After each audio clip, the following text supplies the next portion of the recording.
Installing the E1 cable. Connect one end of the E1 cable to the E1 port on the WMPT and the other end to the external equipment.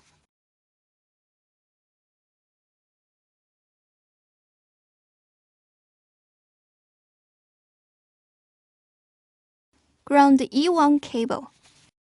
Strip the cable jacket of the E1 cable about 20 mm to 30 mm.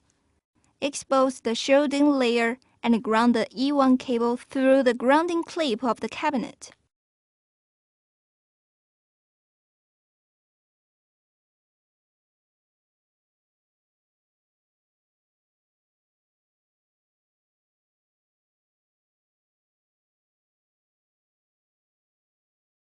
Installing the E1 transfer cable.